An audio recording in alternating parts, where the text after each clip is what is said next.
exactly happened with Flash, where he had to build tanky to survive. So I think both players are prone to being bullied, and so we'll see who steps up first. I think that's actually going to be kind of the tail of the match, is who steps up and says, "Hey, I'm gonna dominate this game. You're gonna react to me, and we're gonna see it go that way."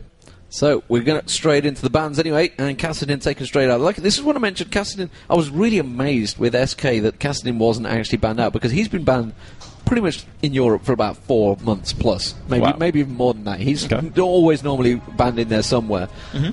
And when he isn't, it's really a case of someone hasn't got a player that could play him. Yeah. Ramos being taken out there. Ramos has definitely come into his own lately. He's been one of the main junglers that a lot of people have picked. We saw, obviously, TSM picking him earlier on. I think he was banned in the SK game. And Sona as well. Now, if they're picking Sona, does that mean they're going either they want a Soraka? Yeah, I think it's the same strategy that Team Solomid had, where they're just trying to pin out the main defensive healer support, and they're like, well, we're going to ban Sona, and we're just going to first pick Soraka. I'd actually almost expect to see a Maokai ban here, just because we saw Maokai played earlier. Though I think it was SK playing him, but I feel like Maokai is a well-respected. No, Vayne's going to be the ban. Okay, so they're banning out the hyper carry status. Karthus banned here. Trindamir's in there. There are a couple of hyper carry choices still available, but we'll see what this last ban is from White Lotus. I do expect a first pick Soraka, or maybe a fast Maokai. And interestingly enough, obviously, Curse have come in here. They've got Flashy in there. Flashy's played against White Lotus before. I'm not too sure if anyone in White Lotus knows how well Curse play and what they're going to... I mean, how can you when there's only one main player from the original team? I mean, what are you targeting about? You can't... Your research goes out the window and you just have to play your own game. Yep. But I was walking past earlier, and like I say, Flashy was giving them the full lowdown. Okay, this is what they played before. This is what we won against. This is what we lost against. I think they had a best of 3, and I think they only played 2 games or something. Okay. As best of 3s happen. Well, sure. But they have a little bit of an insider knowledge. Now, Flashy didn't play that great against TSM. Yeah. He is a good player.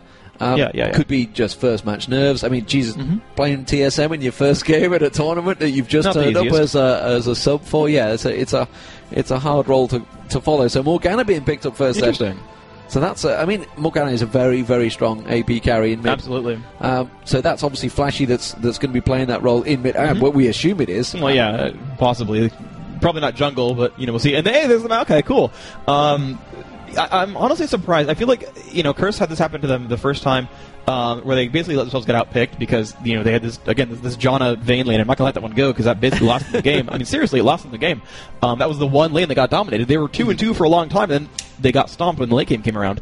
Their bans were like honestly, first of all, you don't ban Kassadin if you're going to pick Morgana, because Morgana survives that lane forever and then can go gank because she auto pushes.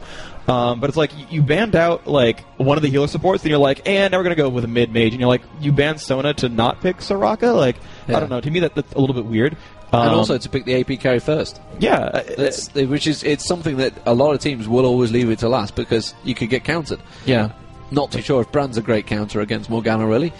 They can both AoE. Honestly, I feel like Brand's okay here because the way Morgana works in lane is she's really good at farming, she's really defensive, but she can't bully. You can try to go for Dark Bind. I feel like realistically, if you're a good player at this level, you're not going to get owned by Morgana, and you're not even going to get ganked by jungler plus Morgana. You can stay far enough back that you're fine.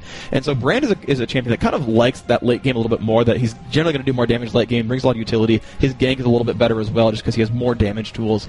And so Brand is a lane that it's not going to get owned by Morgana, has AoE so that he doesn't get pushed to his turret all game. You get blue, you get a couple Doran's rings, and you're fine. And depending on the player, your seals might be mana regen, so you have really no problem AoE spamming. And then you're kind of left with a game where it's like, well, Morgana can auto push and not die, but shoot, I sure don't do a whole lot of damage because I have 2 reliable damage spells. And so it is weird to be that early pick, and I think Brand works just fine there. And Liquid taking a lot of time to get his 3rd pick there, and there is the Sorakas. They're going with Soraka Graves, and that has got to be one of the most brutal bottom lanes to deal with. There's a lot of sustain, a lot of damage, a lot of everything, really. You can push forever. Yeah, and how will they respond to that? I mean, you've got to think Severe maybe is probably be fine. Yeah, is probably the only counter that they're going to pick out from it and see what White Lotus do respond to it. Maokai in the jungle has been one of those that, I guess the odd one made it possible. Yeah, he made it popular, He right? made it popular. I think it was MLG Providence, was it, or something like that? It was one of the MLGs, I believe. Interesting. Jana Misfortune. I actually like that a lot. I do actually like that a lot because, again, we saw the very first match where we had the Ignite against the Soraka, and it didn't quite work for White Lotus, but they had tried it the first time. Oh, no, never mind. They're dropping Jana for Aurelia, maybe. Going back and forth, still confused. But basically, their initial goal was we're fighting a healer. We're fighting basically two heals with Soraka with her basic spell, and then, presumably Summoner heal. And so we're going to just simply block that out by grabbing Ignite and then just going for it. In this case, they've got Misfortune with the healing debuff with her W, and that's going to basically, and they're going for Jana Misfortune. Well, I can tell you right now that Curse have countered this because that was what they were talking about, Misfortune. Really? So they knew this pick was coming. So obviously what they've gone with Graves is that they feel can counter it well enough. Okay. That was one of the main strats they were talking about. Bottom lane is like, okay, what are we going to pick? They're going to definitely go Misfortune. This is what we need to do against them. Which is interesting because they didn't go Misfortune in the first game. They went. They got Graves. Yeah. I mean, and it feels like Graves is kind of like. Graves and Sivir, interesting. We're seeing Sivir just completely go through and not get picked, but I think Graves and Sivir were sort of the generally considered like top two competitive picks. Just from talking to some of the players here, that those are kind of the top two, and then like Vayne's like right there in third. So interesting. So another thing going on is they're going for looks like the Lee Sin gank. So two actually really aggressive, very brutal gankers here. Maokai, he's a tank and he's good against AoE, and realistically, this actually is kind of an AoE team. When you got Morgana and you got Graves. But he's got a really brutal gank with a root into a knock-up and a slow, and then some more burst damage. And the insta-lock, so that's going to be Sidco, insta-locking Vladimir. So it is an AoE comp. You've got Morgana with the ult there, the Vladimir ult and spam. You've got the Graves in there. Soraka is not so much AoE, obviously, but very defensive, going to let Graves get up there late game. Potentially kicking people into it. Yeah, I mean, you've got sort of... It's weird, like, synergies on both sides, because they didn't go Amumu. Like, Amumu's available, and they could have picked him for it. I mean, there's no Skarner. Maokai's already gone, so some of those are gone. But they actually picked into an AoE comp knowing they're fighting Maokai, and there is Tryndamere. Vlad versus Trin is going to be an interesting lane. I don't really know who wins that. I've never seen that matchup. Both can heal themselves quite a bit, but I don't think Vlad can bully him. And of course, this is pre-change Vlad. This is the Victor patch. This is not the Sejuani patch where the the health costs on E and R are still up there, and the passive is still 1.8. So we'll see how that pans out, but. This is very, very interesting. There's definitely some out there picks that you don't normally get in some of the games. So, well, to be honest, I don't remember the last time I saw Vlad in a tournament. It's probably been a long time. I guess it was a DreamHack. Yeah, it sounds about right. Saucy pretty much spamming him. Before they went, that's it, we're nerfing him. He was a must play, and it's cool to see a lot of these champions come back in. We haven't seen Brand a lot from North American teams, and everyone's like, Brand's good. I don't know why no one plays him, but like... White Lotus clearly loving him for us, getting him for the second time in a row. Going to be fighting Morgana. I really don't think either one needs to go Merc Tread 7 Doran's Ring this game. I think we're going to see Def Caps and Zonia's Hourglasses everywhere. So we're going to see a lot of offense here. And more importantly, this is probably the first double AP I've seen since... for a while in tournament mode, which is always strange because every time Fnatic turn up, they run double AP and they just roll over everyone. Yeah. It's like, why do you not play this? Yeah, absolutely. They always like the bruisers up top, but there's a couple of easy matchups. It's going to be interesting to see whether Lee Sin's an early ganker. Maokai can be an early ganker. Mm-hmm. So we're going to really have to keep our eye on that one. Now, Sidco on Vlad, it's very hard to gank both the top lanes at the moment. That's true. Tryndamere until level 6, so you can try and get him early. Then he can just dive bomb you. But the interesting thing about Vladimir as a top lane, so first of all, one of the reasons that I feel like mages are hard to play top lane is they tend to get outlaned by a lot of bruisers. There's some like Kennen who generally kind of beat melees, but for the most part, like, have fun playing like Ahri against Pirate. Yeah. Like, what are you going to do in that matchup? Just die, mostly, to Gangplank and get shot in the face 70 times in a row. But the cool thing here is, first of all, he's got sustain on Vladimir, which is very strong. And then if Maokai ever shows up to gank, he's like, oh, you're rooting me, really, troll pool.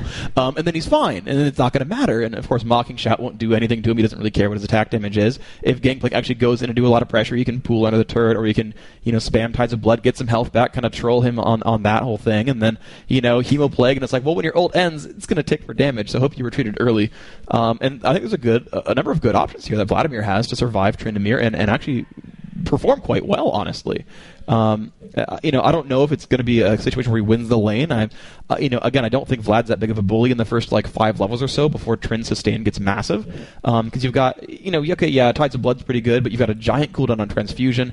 You don't really want to use Troll Pool offensively, so there doesn't seem. I don't think there's a lot of ways for Vlad to shut down Trin, but I think their late game, it's a giant AoE comp. You've got a lot of damage out with Graves, Morgana, Vlad. You can knock a lot of people down that way. You can force Trin to ult early on. Troll Pool can really really, slow him down quite a bit, actually, once you kind of get into that battle. That team can survive. You've got the giant AoE slow from Lee Sin's E. You've got a big armor buff from Soraka. You've got the smoke cloud from Graves as well. I'm trying to think if there's anyone particularly great for not Dark Binding, but Black Shield from Morgana. And there's not really any major disable that someone should be afraid of. It's more just, well, Graves won't get CC'd. And that's fine. I'm getting from this that you feel that Curse have outpicked them. I don't know, because I feel like Trin has some good late game. Yeah, very good late game. I don't know. I just see like a weird amalgamation of champions, because you've got like an AoE comp against a Maokai, and then you've got like semi-AoE with Misfortune ult and like Brand, and maybe that's enough. I'm not really sure, but they certainly built a lot of threats into both teams. That there's not a lot of things that none of Curse is squishy. That's a big point. But also you have a number of really scary big carries here from White Lotus. So I think Curse has the advantage here, but both lineups are very interesting for sure. So, as mentioned before, we are on the Lunar patch, so therefore you will get these dumplings and buns and muffins and all sorts instead of the health pots that you're probably used to seeing. But then again, if anyone's actually playing LoL currently, you'll be used to these anyway, so it doesn't matter. So let's have a look, see if we're going to get any invade from Curse. And it's looking like they may well move towards it. The American teams versus the European teams, it tends to be the Americans that do the invade. White Lotus seem prepared for this. Force is certainly going to see them coming early on. He will have spotted them now. Will he be able to get caught before he hasn't even responded? He's going to get caught out very early on. And unfortunately, it was Liquid that actually picked up the kill with that deadly, deadly banana that you get. So that's less than ideal for a first blood. But, it all helps at the end of the day. And it seemed a little strange that he didn't react there. He had plenty of time to see them coming. Wasn't stunned or anything. Just didn't even bother getting out of the way. Yeah, I mean, that's definitely pretty interesting. A couple of things to point out real quick, just to let you guys know what's going on as far as gold goes. So, looks like the assists, by the way, seem to be worth about 58 gold. So that's kind of the money right there, 58 gold for everyone who got the assist. Yeah. A small percentage of the of a level, of course, for everyone. So you still got a free health potion out of that kill. That's great. But we'll kind of see what these guys end up doing with this. And by the way, dear everyone who flames me for having bad camera controls, D-Man is the one controlling the camera this time. So as we seem to not miss any first bloods, he's 100% so far. I've noticed my scroll speed's pretty high as well, so I'm going to apologise for that already. So if I start whipping around the screen, that'll be why I'd rather not change it now. Looking down the bottom lane, you can see that White Lotus have actually invaded, so they're going to steal the golems down this bottom lane. So that's a nice little counter to it. Obviously, they knew that immediately there was a 5-man up the top there. They've left the one. Oh, nice. Yeah, that is smart. It's cheeky, I believe. Yep. So we're going to have to keep our eye on Cop down the bottom. Didn't have such a great CS run against Chaos in the last match, but I think he's going to do better this time. I think he's probably got the first game nerves out of the way. Also, of course, it is going to be, Brand versus Morgana in the mid. And up the top, we can see Lee Sin already making his way towards Tryndamere. So we're going to keep my eye just on Fomko up the top there on Tryndamere. Like I said, he is very easy to gank early on. But what is he taking to start with? Is he taking spin? Is he? No, he hasn't. So he's going to try and take the damage. But Lee Sin is not going to go for it. He could have gone for it. He did pick up the red early on. Obviously stole that red buff. So Maokai is actually going to be hampered pretty well here. Yeah, wow, that is actually really impressive. He did steal the red, and of course he can go back to his own jungle now. Morgana can give him blue. Doesn't really need blue, honestly, but, I guess she'll do fine with it, of course. It's not like it's going to be a bad thing to have low cooldowns and free mana, but, they're not really very reliant on blue buff for a team with, 2 non-mana champions. So Cop getting harassed a little bit. Looks like the bottom lane pretty much equal, though. 9 on Misfortune, 11 on Graves, and we'll see how that pans out. It looks like the minion wave is bigger, so Misfortune's going to have more targets to last hit, and we might be okay. And if you want, by the way, we can always switch cameras, and you can get your options set up as properly as you like, if you want. There we go. Actually, some aggression from Tryndamere off onto Sitco. He does get the slow there, and Sitco, he has pool, but he's getting chunked on right now, down to 270 health. And Ignite goes on his well as he chugs a healing potion, turns on that Ignite, and says, hey, enjoy that, oh my gosh, he's going in again. He's one hit from dead. Okay, he won't cool. But wow, that early lane, really good for Trin. Sitco's got to be careful. Maokai's sneaking around. Oh, man. He's got to be careful about this. He's gonna go in first, I think, to make him pool, and then go in afterwards for the kill. And there they go. They've got the minion wave there. Sitco's got to be careful. He's gonna go for some damage. He is spamming out. And there we go. Trin has. Oh, and he does get the pool down. Now can they get the rest? There's the root up, and he is very much going to die. Now can he get the damage from the turret? No, not enough damage from the turret. Flash makes him live, and that is second blood really picked up. And a heal, of course, as well. The heal used by Tryndamere. So Tryndamere is actually going to get a lot of damage beaten down on towards his turret. He's just looking around to pick up the CS. He doesn't want to take the turret down really that early because it doesn't always benefit you if you take that turret too quick. I'm actually of the opinion that and I'm going to get flamed for this, but that killing an early turret's actually amazingly strong because you can still keep the minion wave in the same place, but now your opponent has no freaking turret to run to, and he's going to be free ganks. Like, I don't know. In my opinion, that early turret is, as long as you manage the lane right afterwards, like, you're fine. You just get extra ganks that way. Yeah, you can sometimes free up the opponent, though, but I mean, when it's too early, you don't want to leave them, obviously, AFK farming at the top there. So, down the bottom, it is, at the moment, pretty even between the two. Let's say 30 CS to 28 CS, so very much even this time around. Obviously, not getting left behind like he did against Chaos. Cop down the bottom there. So, looking back towards the top, and that turret, well, he actually didn't do a great deal to it. He took it down to half, but then again, he was only level 4, so he's not going to just destroy that turret early on. Has been back and bought, got himself a Berserker Greaves and the normal ward there, and he's immediately come straight up and smacked Sidco in the face. Trying to lay a little bit of damage down to him. Sidco, of course, has also been back after dying, so he's got himself a couple more health pots and armor and boots in there, so just keeping an eye on Maokai again coming in towards there, and Tryndamere being very clever there, actually disguising Maokai's entry there, going down in towards the bush, and now Sidco is completely caught out of lane. Will he force him to pull early? That's what Maokai was waiting for. Does go straight in, pull goes down. I'm not too sure if he's going to be able to pop back up. He does get the stun from Maokai. That's going to take him straight low. Will he be able to get away with it? He does. And, well, Tryndamere was taken down very low there, but that is nicely escaped with Sidco there, because that is the second time they've tried to gank in there. We've still not seen Jaximus coming out of the jungle yet. Yeah, we tried to go for the gank early on and kind of gave up on it and didn't go for it after all. One thing I think was interesting is I think Maokai sort of tricked Sidco because he went in for a sapling first, and there's the pool. Yeah, so he dodges that. He should get the kill on Darker. Yeah, he does actually. Nice by Sidco.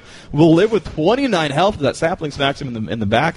And that's actually really good for Curse. They're up 2-1 right now. That lane looked pretty brutal early on, 23 minions to 31, certainly in the advantage of Trynd, but he's finished, brought that back with a kill. He's got Ninja Tabby now. He's pretty much fine. And so looking back towards the mid, they've both been back and bought now. So Sorcerer's Boots for Brand, and Morgana just going with the double Doran's Ring. So we're going to keep our eye on Flashy because he loved to stack those Doran's Rings in the last game.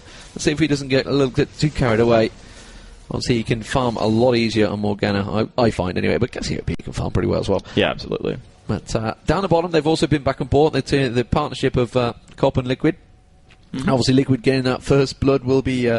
will give them the advantage. The fact that he got the first blood earlier will have obviously gotten the GP5 items a lot quicker as well. Yeah, he's got a Philosopher's Stone. He's got a couple of Vision Wards in there as well. He's going to be happy with that one.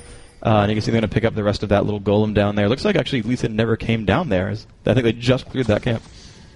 And there we go. There's the purple ward being used there. So Liquid, obviously the advantage of having the extra gold comes straight in. As soon as that ward was literally putting towards the tri-bush, immediately put a pink ward on top, took it down. Thanks for the 25 gold. Just got a glimpse of Morgana actually coming down there. Darker is just below him, above him, sorry. And Flashy, well as is well aware of that situation, had put the ward down in the river, and Flashy's made I'm afraid a wasted journey. It's just going to port away there, but that has made them a little bit wary. The blue buff now going to be given across towards Force. I've got Lee Sin at the top as well. He's going roaming. Looked like he's going in towards Tryndamere now. Showed himself far too early and has had backed away. So a second failed gank attempt from Jaximus there, and the blue buff now given to Force. Alrighty, so Morgana had that blue early a little bit. Now the one thing she did get from ganking bottom was forcing them to lose minions for a little while. That the minion wave was basically down partway through the lane, and Miss Fortune's hiding at the turret because she knows Morgana's ganking. So, Morgana might have missed out on some golden experience for ganking that way, but did force bottom lane to do the same. So, not really the worst thing in the world to gank, even if you are spotted. So, just keep an eye on towards the top. You can see the CS is fairly close between them. 41 for Vlad. Obviously, Vlad has been taken down. And 40 for Tryndamere. Tryndamere is going to put a bit of damage down. Does manage to get the slow down on Sidco. I don't think he's going to be worried about this. And again, didn't we use that pull? Was very wary of the fact that Maokai is still missing around the map, so he could easily just been jumping out like he has done the last 2 times on him. So continuing to farm and harass actually quite well on Tryndamere at the moment. Tryndamere is the one that's more often having to back away from the fight. So Sidco really putting the pressure on very well. Has been back and got the amplifying tone to go with the Ninja Tabby, which he got fairly early on. The ping goes down on Darker there, so it was Flashy that spotted him. I'm not too sure how he spotted him either. Was there a clairvoyance going down? I didn't quite see. We do have Jaximus though sneaking in towards the bush below, but unfortunately the lane's pushed too far. And Fomko on Tryndamere has backed away. So again, Jaximus is kind of wasting his time. I'm not too sure whether he's going to try and ninja his way towards them top bushes. I think that's going to be the goal. He hasn't recalled. No, he goes back down again. the lane. Never mind. Has been spotted by a ward, so Trynd knows he's not going to be ganked anytime soon. Morgana, of course, still pushing mid. Actually, just spamming those tormented soils, though. Really wants to get the lane pushed to the turret. There's another tormented soil right in the middle of the lane. Pretty much forces everything back. And she could just go for a gank right now. As everything's gone. I don't think there's any...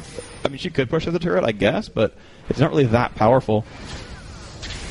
Yeah, and immediately we see the Dark Bindings going out there, missing. And Force was well aware of that one. Obviously, an ideal time to take him down, but makes his way go south, really trying to pull Force into that one. But Force, I think it was more luck than judgment there, just missing the Dark Bindings. Did go through that pull a little bit there. Tryndamere porting back. We'll keep an eye on what he goes back and bite. It is going to be Ezreal, so going for the attack speed early on with the Berserker Greaves as well, so very fast hitting. Hasn't gone for the crit, going more for the speed. Looking towards Flashy at the moment. Flashy, he's just continuing. They're both AFK farming pretty much in the mid there. 76 to 79. Very even. Oh, he's going to walk straight towards Darker though. Darker will manage to catch him, but I think he's going to be able to walk away from that one quite happily. Black Shield's up, yeah. And even has a go towards Force there, but that's actually going to buy White Lotus a chance to push in towards the Dragon. I'm not too sure if they're in a strong enough position to go for this one though. We do have Graves down the bottom with Liquid. The Lee Sin is pretty close by. Morgana's there as well, of course. We do have teleport on Vlad as well. They don't have any vision of it at all. There you go. Soraka has just seen it, so they're going to know they're there. They have taken it down already, though, and Curse were caught napping there. Yeah, absolutely free for that one. Tryndamere, though, without Summoner Teleport, I believe, which means he had to just, make the trek already. I think he just recalled for items and went for it. And yeah, there was just zero ward control. There's not an Oracles. They didn't have pink wards there, as far as I could tell. They just ran out of wards. And Flash, you've just been completely caught out. The ult goes on, but it won't matter. Maokai jumping in for that root, and that is a kill picked up right there. And despite the first blood and some minion advantage, White Lotus are up 300 gold. But it's weird to only be up 300 gold when you just took a dragon. So they've managed to basically lose out in last hitting. They've of course made that up with map objectives, so they're winning this game despite what the 2-2 score might tell you. But certainly the game's still very, very close on both sides. Yeah, and of course the game is all about taking them turrets down in the Nexus, not about the kills. So, which many people in solo queue would not let you know. Fomko, though, has managed the ulti on him. That's going to ping off. He will have his ulti running of his own. I'm not too sure if he's going to have enough to escape from this. He will do. Pulls up. Fomko just about taken low, but I think he's going to dive too much. Malcolm comes straight through. Beautifully done. Sidko, you're going down. Don't think he's going to escape this one, though. Ulti used just to finish him off, but very nicely saved there. But Fomko was in a little bit of trouble there. And I'm not too sure if he had escaped that, but I think Vlad maybe went a little bit too balls deep there, diving on towards the turret with that pull. I think Fomko had pretty much escaped him already. And Justin Lee Sin backing off. Let's have a look down the bottom, see what's happening between those two. Of course, Cop was pretty much farming up while Spawn was busy taking the dragon down.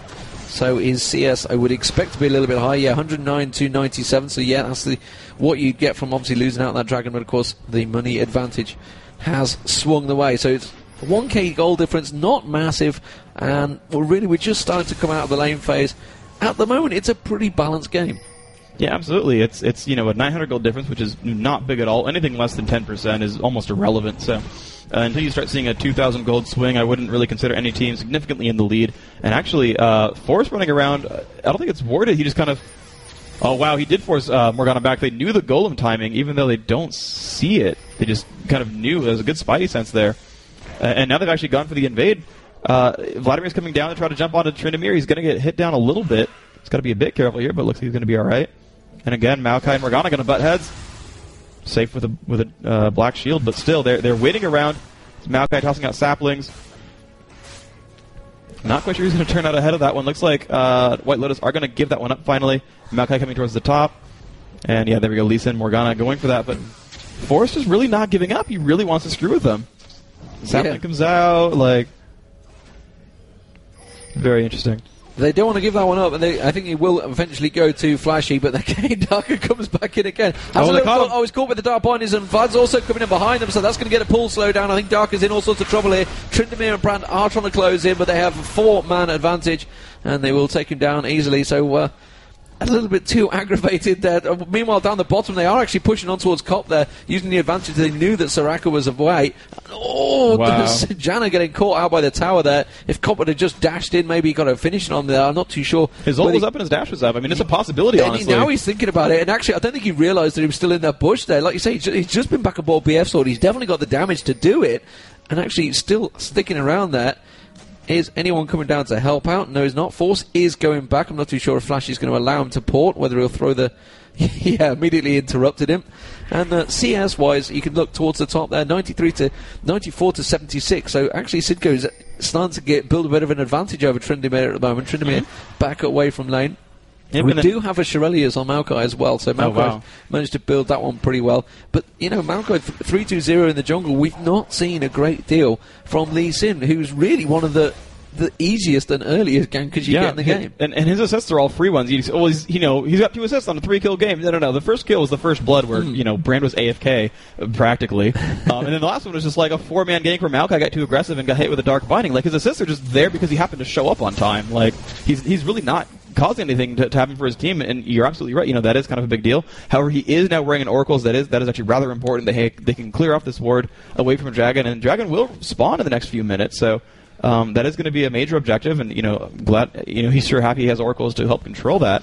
And you talked about the top lane minions, and that is an advantage towards Vladimir despite the 2 deaths. But the rest of the lanes are almost equivalent. It's 140 to 128, 110 to 110 in mid. The jungler is 57 versus 65. Even the junglers are almost tied, and those often get quite a bit different.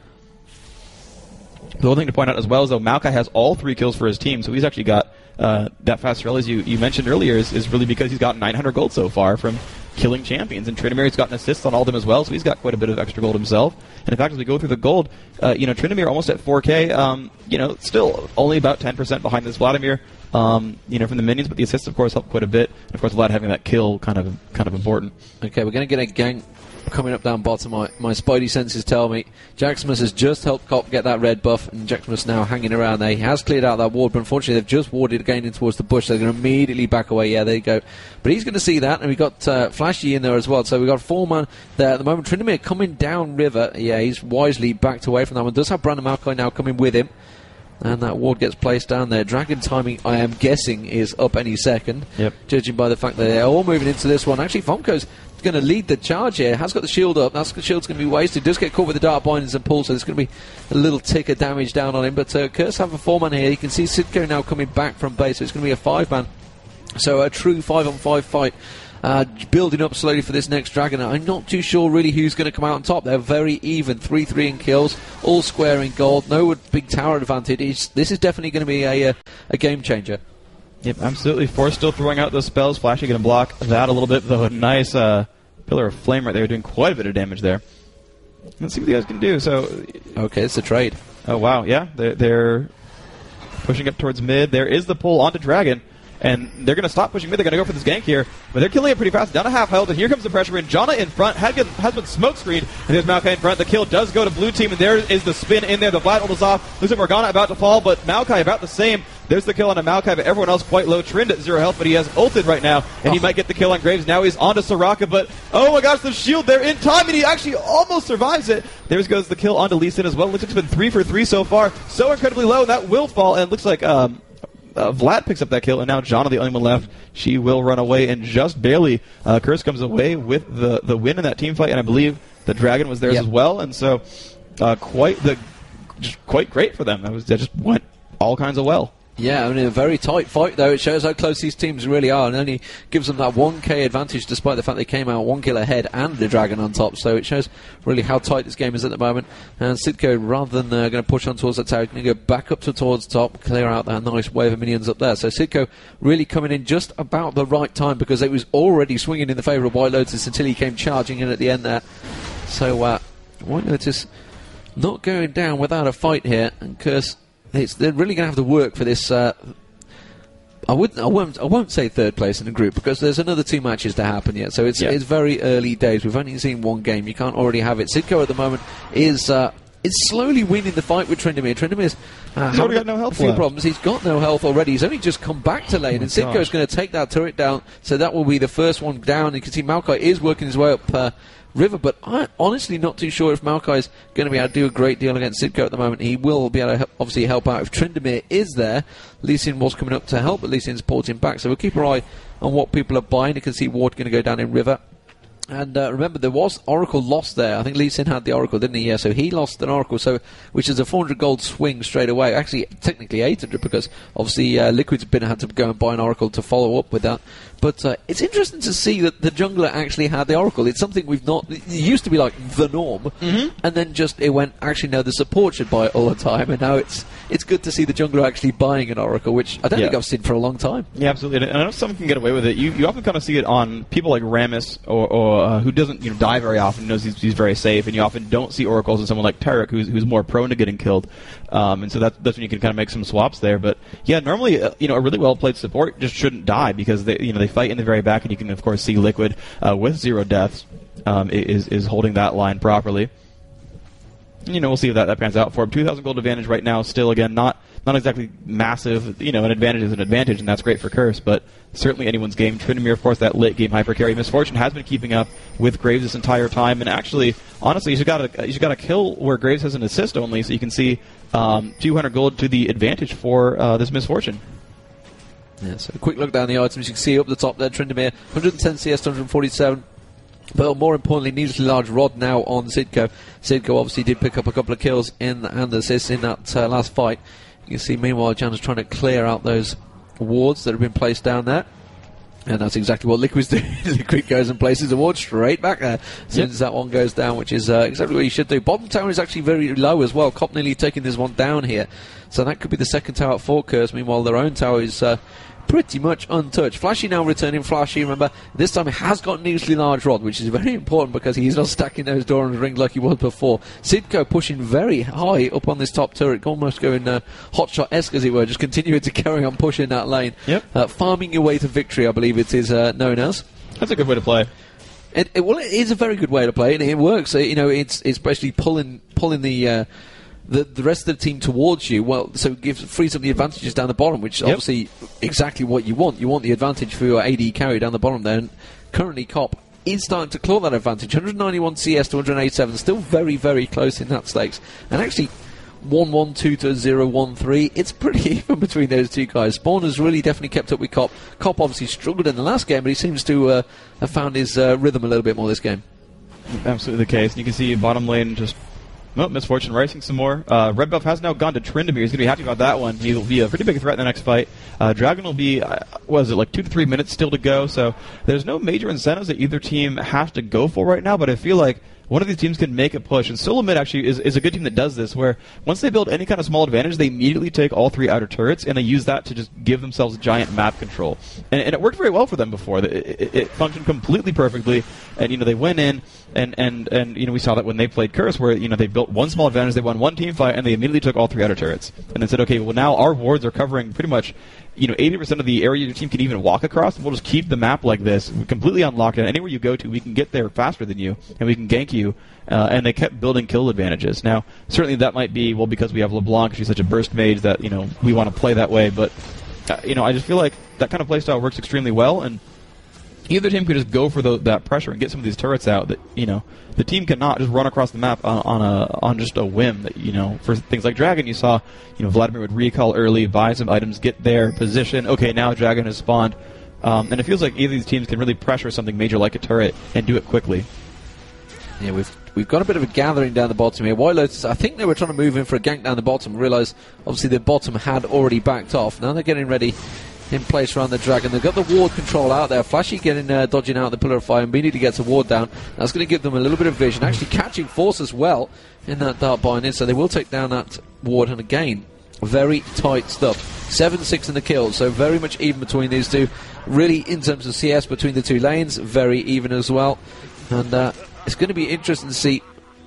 There is the Dragon. I'm just going to see whether White Lotus are going to engage. They are. They don't have any vision on it. Now they put that ward down in the back of the pit. They have tried to pull the Dragon out, but I think they're going to disengage from that one. Curse are definitely going to move in. They're going to try and finish it off, and they're going to have to be very careful. Malco does manage to put the ulti down, goes straight across there. Morgana, perfect ulti, managed to catch all 5 members. Pings things off. Jackson has picked up the kill on Janna, and that has gone very well in favour of Curse. But don't forget, Tryndamere now does go down as well. Force is going to follow down. This is possibly an ace coming down. Spawn is not going to go. Oh, look at that. Straight into Flashy, and wow, a 5-0 clean ace kill. And I think they picked the dragon up in amongst. Yeah, they did. Jackson was sat there and just kept going for the dragon. I was like, oh man, they're going to fight 4v5 as he goes for the dragon. This better go well. Oh, it did. Okay, I guess that's fine then. Yeah, Janna blew up so incredibly fast. I mean, that I talked about it just a minute ago, where a good support really shouldn't die. You should be towards the bag. You should be supporting your team and not in the middle of the fray. And I don't know if she was trying to just ult back the Morgana or something like that, but it didn't happen.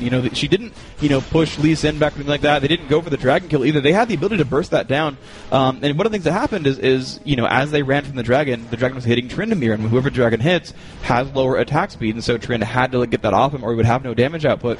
And then Lee Sin was like, okay, well, I'll tank it, don't worry. And it's like, that's the time to fight. And they did. They went for the fight when Lee Sin was tanking dragon, but they managed to not do anything with that time.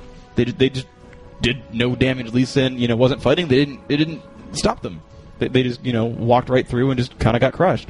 Well, and they went straight into the AE sort of build that Curse had got. They were like, okay, you want to fight here? We're in a perfect position. We're all 5 ready, all behind it. Obviously, the Maokai ulti went down. It pretty much says, we're going to attack now. Mm-hmm. So they were all ready for that. But White Lotus do manage to pick up that tower. Obviously, Curse picked up 2 towers in amongst that, along with that dragon. Looks like they could possibly go up towards Baron. I would be amazed if they went for it yet. No, I'm going to say, I think they're just going to go up and try and push that top turret. Didn't go towards the... they've left the little sapling there. I always keep trying to call them banelings for some reason. I've got StarCraft in my head for that one. Nice. So, which is always happens at these events. Obviously, we do have StarCraft running alongside Counter-Strike. And, of course, League of Legends, which you are watching right now here at the Intel Extreme Masters in Kiev, a chilly Kiev. Yeah. Not too sure who decided to have it in the chilliest moment. They are going to go straight again. Force is going to get popped instantly. Pyro went across everyone there. I think Fomko immediately hands to use his ulti. Will he manage to get anyone out of it? I don't think he will. Maokai does go down. Fomko's ulti will run out. There he goes. Jackson finishing him off. Graves picks up a double, and that's going to be 3. Actually, Liquid, picking that up. Nice shot. God. Very nicely done. And that was another 5-0 exchange, and that basically tells me that Curse surely will take this one. They've just pinged down towards Baron. I'm not too sure whether they're going to go for that. I guess they will. Likely, why not? Yeah. It's quite easy to go for it. They're going to get an easy kill there. Just a little bit of topping up needed for the healing, but Soraka will do that one nicely. And 17-6 in gold, and really that was just 2 team fights that swung this entire game. Absolutely, and just 5-0s both times. That AoE really did work. I'm surprised, I thought Maokai would be a great counter to it. They would take so little damage there. They got the ability for Janna to pop that ult and be safe, but it just did not work for them. They burned down that Trynd really fast. That fight actually specifically, they caught Brand, where basically they were up at the top lane, and they saw him, and they all ran in together, the team of Curse, and Brand, he got his ult off, but that was it. Yeah. And the thing is, when you're a giant burstcaster AP mage, and Brand's cooldowns alone, that he can get 2 to 3 rotations off in a fight, he got his ult. And that's so gonna hurt you so much. And Force has he went Riley's again, sure, but AoE slowing a team is not exactly a bad thing to have. The ult's good and that's gonna do some damage, but that was all he didn't bring the rest of the pain there. And 2 Doran's rings, he's got 100 something ability power. That's not bad at all, but when you only get 1 spell off, you're just not useful for the team. And, honestly, Force, I think, has been letting his team down this tournament. And you look at the comparison to Flashy, who didn't have the best of times in the last match, now has Zonya's Hourglass. Rabadon's Death Gap about to be complete. He's looking incredibly strong. 3-2-11. Obviously, there's assist kills coming pretty much across the board as well, and it shows. Obviously, those 2 team fights, you would expect that. Oh, Tryndamere a little bit out of position here compared to the rest of the team. Not too sure whether he's going to try and have a little poke on towards Cop. I would be amazed if he does. He is Baroned up. He's just hanging around there. Meanwhile, the rest of Curse do push up mid. Cop actually sneaking around, going to take the Wolves. Cop is going to come straight past any second now. They both dash either side. Very nicely done. I'm not too sure if Cop realised what just happened. He just pinged him. Yeah, pinged it, and then he's like, yeah, I'm off now, thanks. But meanwhile, the rest of the team are going to push up. They're going to take this turret down, and Graves is going to join them. And that is the first inner turret down for Curse. And as you would expect, after pulling so many kills off, they do manage to ping back on Tryndamere and just say, yeah, really. But he's not helping his team, though, Tryndamere. I mean, he's been a little pain in the backside, being behind them, but really, it's actually giving them saying, oh, okay, if he's going to stay back there and play around or whatever, it's like you get in your solo queue. It's just like, just push straight in towards the towers then. And its inhibitor is actually looking... Oh, Force got caught again. Yeah, Force just gets insta-pop, caught out very nicely with that Dark Bind. It's immediately on towards Janna as well. Janna has to pop the ulti to try and blister it away. Not going to be enough. Sidco manages to finish off. Fomka goes straight in there, but you're not going to be able to do much against 5-man team with Baron buff. And yeah, it's only a matter of time before that ulti runs out. And that will be the first base tower and inhibitor straight up mid. This is the way they go in, and really this has turned so well in Curse's favour, and they are pushing home their advantage as well, which is the big thing. Sometimes you do see teams that just dawdle a little bit after getting such a great advantage, but it's looking like, of course, Curse are just going to go straight through to that Nexus turret. This has been a very good performance by Curse, and this is what we talked about at the start. We were saying, a one big confidence boosting performance can actually make the game against SK very, very tough. Absolutely, and we are going to see SK next time. They're going to be fighting solo mid, and honestly, against solo mid, a very good team. That's a team that can beat SK, break their concentration. Now you've got Curse, 1-1, TSM 1-1, or if TSM beats SK's 1-1, you can suddenly see SK drop out of the tournament just by by confidence and breaking confidence that this is really anyone.